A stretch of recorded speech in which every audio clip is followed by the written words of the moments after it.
Yes, it is marching. Yes, it Yeah. is protesting. Yes, it is speaking out against things that we feel are not right or unjust. But talk to me about what activism looks like for Yvonne Orji. Listen, activism. I think the beauty of activism is that it has many faces, right? You're gonna have the people on the front lines. Like, you know what? Martin Luther King marched, but there were a lot of women who were in the homes like, hey, BT Dubs, when they come back, this is how we support all the people who are marching on the front lines. And we're going to be here doing what we know to do best here. And you know what? Somebody needs to bail them out of jail so now we need to be in the community, getting money or whatever it is. So it's like everybody has a position to play. And so play your position like a shortstop, bro. So whoever you are and whatever you do, play your position. So activism could look like, you know what? I'm not the one that's built to be on the front line, but you know what? My pockets go deep, so I'm gonna support the people on the front line. I'm a comedian. Black joy is a form of activism. There's always a call for entertainers or some platform to do something. Why aren't you speaking out? I'm not a believer in thinking that it's mandatory. Like you said, everyone can be an activist and be activated in different ways. But talk to me about the connection. Talk to me about the marginalization in your world and how you feel like it even inspires you to say more and use your platform to do more. Beneath the surface of what we do, like Niecy Nash says, it's the who, right? The who is the person who's going to be like, hey, let me call this out. Either blind racism in terms of overt racism.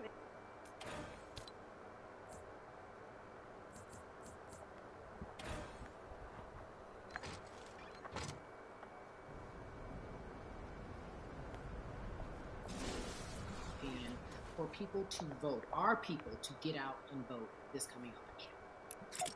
Yeah, I mean, guys, guys, guys, if you think you're tired now, I'm telling you right now, we cannot take this sitting down. We can't take this jokingly. I understand that it may be hard to figure out who to vote for, but at the end of the day, we got to vote for our families. We got to vote for our legacies. We got to vote for continued progress. We have to vote for upward mobility. We have to vote for equality in a way that is long lasting. And if we succeeded before, we can do it again. You talk about the whole. This is the time. This is not the time to give up. This is not the time to pretend a way that we haven't made progress. We have. There's still much more to be done. And you know what? We might have to get to a point where we pass the baton to our children and our children's children, but we still have work to do now for that generation. Von Orgy, you are everything. You are Molly, but you are not Molly. But I love you so much as Molly on HBO's Insecure. You are an amazing podcaster, Jesus and Jola. Shout out to Lovey. And then we also have movies. Like you, the world. You're a model, a cover model. Also, wait, don't let me forget your hugely successful stand-up comedy special on HBO. Girl, I mean, you're doing it all, and I am so grateful. You're truly the dream, not just the American dream. You're the black girl, brown girl, do it all dream, the immigrant dream, everything. You're a beautiful, beautiful soul. I really, really mean that from the bottom of my heart. Yvonne Orgy, ladies and gentlemen, nothing but the best and excellence personified. Thank you so much, my friend. I love you so much, Mama. Mwah.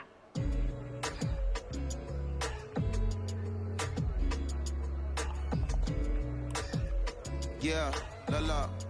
So, Atlanta has been one of the hotbeds in terms of political unrest and social injustice. We've seen so much happen in that city, and we've also seen so much come from that city, including one of our very own founding fathers of the civil rights movement, and that's Martin Luther King Jr. But right now, we want to welcome in someone who has used his platform to talk about voting, to talk about racial injustice, and how he's trying to help.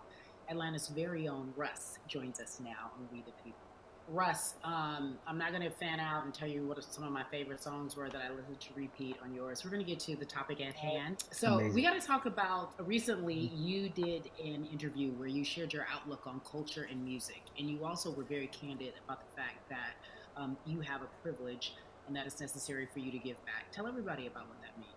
As like it's very obvious, I'm white and I'm in black culture and I'm benefiting financially off of it. So I feel like if you're a white person financially benefiting off of black culture, you have to put finances back into black culture. It's just that simple. screenshots with your feelings. It just comes off like fake empathy because it comes off very dismissive and very oh, that sucks for y'all, but anyway, back to what I was doing. Have you felt that way always, or is it now because of the time of where we are in this country?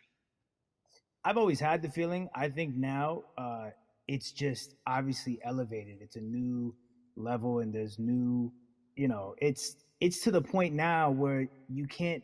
First of all, you can't not say anything. Second of all, though, I just think saying something isn't enough anymore. I think if you have the ability to put money back into a culture that you're financially benefiting from, you have the ability to, you should.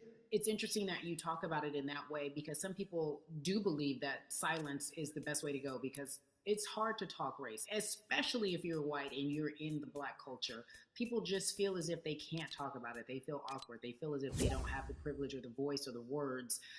How do you find yourself right now in terms of interacting with people when they want to talk to you about social injustice, police brutality? What's going on in this country right now? Well, first of all, picking and choosing whether you want to be silent or not about race, that's a privilege in and of itself. But no, I mean, I try to just do my best to listen to the black people around me and the educated black people I have in my life. So I do my best to not act like I have all the answers for everything, especially in a culture that I'm not from. But that's why when we decided to raise the money for Black Lives Matter organizations, when we raised 500,000, we got on the phone with some of the women who started Black Lives Matter. I got on the phone with Tamika Mallory. I was on the phone with Karen Civil and talking with my friends to make sure the money went to like the correct places, and people who really need it. It's just about listening. That's all. It's about listening. Let's talk about that for a moment because the way I think of activism, for me, it looks very differently. It's not necessarily just protesting on the front lines. I think that's great.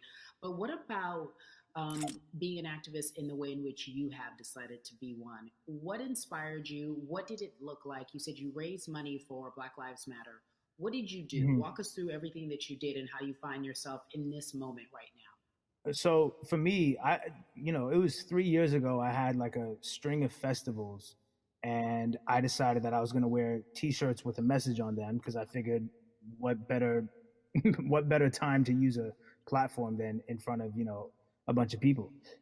So one of the T-shirts I wore was, "If you want to change the system, speak up. White silence is pro-racism." The whole thing, and it didn't really it kind of got swept under the rug back then.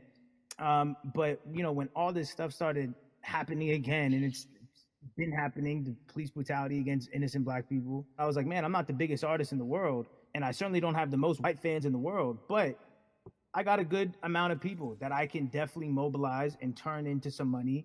And I know they're down for the cause because it's merch, it's a good thing. And I've always been outspoken anyway, and so how am I going to be in black culture and not be outspoken about racism? And then I got to ask you this because you grew up in Atlanta, so that gives you a heads up, depending for so many people, because you're in the crux of that beautiful black city where there are so many wonderful black leaders, home of so much great music and things that speak to our culture right now.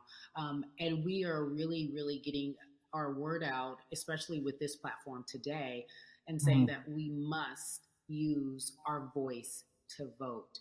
Talk to me about what the importance of voting for you in this upcoming election. Yeah, so full transparency, I had never voted before, ever. And because, I was one of those people who was like, and I don't know, maybe it's because I was younger, maybe it's because I really thought that, or I don't know, but I just think that it's got to, now this is a bit of a privilege to say it's got to a breaking point for me, because obviously it's been past the breaking point for black people. But I think that as a whole, the young people need to get out and vote, because we're the ones that never show up. You know what I mean? We never show up to vote, but we're the future. So it's like, look, we got to go out there and vote, and then whatever happens, but at least we did our part. You got to do your part. You're very candid in saying that you just decided to vote. And I think there's a beautiful irony in the fact that you have your fans saying, because of you, I'm voting. Right. And there's something beautiful about that. But I want to know why now for you. Why in this moment is it important for you to vote? And what hit your spirit to say, yes, this is the time to do it? Honestly, because I think that George Floyd really uh, woke up a lot of people who, including myself, who I was vocal and outspoken about racism. I put it in my lyrics. I put it on T-shirts. I would talk about it in interviews. Like, I was vocal about it. But that video in that moment, I think me along with a lot of other people just kind of was like, all right, like words are simply not enough anymore. We gotta do something, whether it's raising money, whether it's voting or all the above. Like we gotta do something, and I'm ashamed that it took that for me to be like, I need to raise money and I need to vote. It's a shame. And I don't know, I guess it snapped a bunch of people out of it. And even if you were vocal and whatnot, it's time to actually put your money where your mouth is. It's time to go vote. It's time to just stop talking about it and be about it. And it's been time for that, but like I said, I'm ashamed that it took me this long to actually really, really be about it, but I'm here now. So, Russ, we all know that this is going to be your first time voting. Tell me what that Yeah. experience is going to be like for you in terms of what you're excited about. I think you know what it's gonna do for me. It's gonna let me know that I'm contributing to something bigger than myself, and I'm actually putting my money where my mouth is, and I'm being about it. Because for so long, and I know I'm not alone with this, but standing on the outside and just screaming about this and that and this should change, and it's like, all right, but did you vote?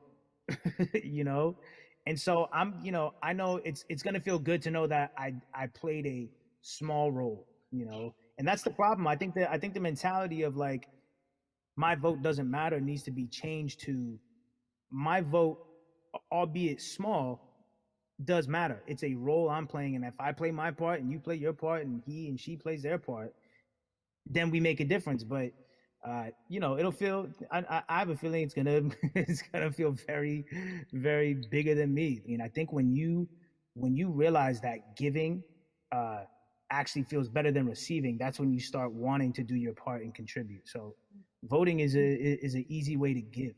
You know. Yeah. To whom much is given, much is required, and you have been given a huge platform, and we are so grateful for you, Russ. Philanthropist, artist, community activist, first time voter. We appreciate you for doing Yes. this, okay? Thank you. I appreciate y'all.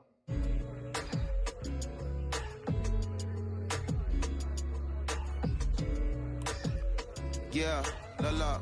So, cities like Atlanta and Chicago have been at the forefront of the discussions, especially now in this country when we're talking about COVID-19 and systemic racism, as well as police brutality and what we can do in this country. Again, we're continuing our conversation